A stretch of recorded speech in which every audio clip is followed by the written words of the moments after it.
আপনার কি প্রচুর রাগ, বা এই রাগের জন্য আপনার হওয়া কাজ হচ্ছে না, বা ভুলভাল ডিসিশন নিচ্ছেন রাগের মাথায়, বা ধরুন রাগ করে এমন কিছু কথা কাউকে বলে দিচ্ছেন যাতে সেই ক্ষেত্রে কিন্তু অপর পার্সন প্রচুর পরিমাণে অপমানিত বোধ করছে বা কষ্ট পাচ্ছে, বা বাড়িতে এমন কোনো ব্যক্তি আছে যার প্রচণ্ড পরিমাণে রাগ রয়েছে, যার ফলে ঝগড়া অশান্তি কথায় কথায় সে করছে।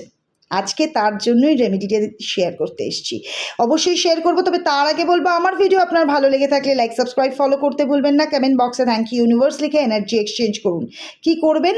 কোনো একটি মঙ্গলবার থেকে শুরু করুন। সকালবেলা ঘুম থেকে উঠে যার মাথা বেশি গরম বা যার রাগ বেশি, সে কি করবেন, একটু মধু মুখে দেবেন। টানা 43 দিন 1 ফোঁটা মধু নিজের জিভে লাগাবেন, আর মনে মনে ভাববেন আপনার বাণী সংযত হয়েছে বা আপনার মাথা গরম থেকে ঠান্ডা হচ্ছে। তার সাথে সাথে অবশ্যই যেটা করবেন, কোনো একটা মঙ্গলবারই সকালবেলা 12টার আগে একটা লাল কাপড়ে মুসুরির ডাল আর তার সাথে একটু গুড়, যে কোনো একটি দিলেও হবে, বা দুটোকে একসাথে একটি পুটলি করে চলে যান পুকুরে বা নদীতে, সেইখানে ভাসিয়ে দিন। যদি না ভাসাতে পারছেন তাহলে মন্দিরে ডোনেট করে দিতে পারেন, বা কোনো অসহায় ব্যক্তিকেও ডোনেট করতে পারেন।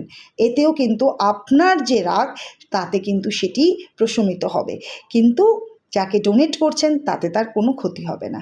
এইটা কিন্তু একটা দারুণ রেমেডি। টানা 43 দিন করুন। এবার এই যে ডোনেট করাটা, সেটা টানা 43 দিন তো করতে পারবেন না, মঙ্গলবার করে প্রত্যেক মঙ্গলবার করতে পারেন, অথবা মাসে একটি করে মঙ্গলবার করতে শুরু করুন। দেখুন আস্তে আস্তে আপনার রাগ কিন্তু কন্ট্রোল হবে, মঙ্গল কন্ট্রোল হবে। তার সাথে সাথে হনুমান চালিসা পাঠ করুন।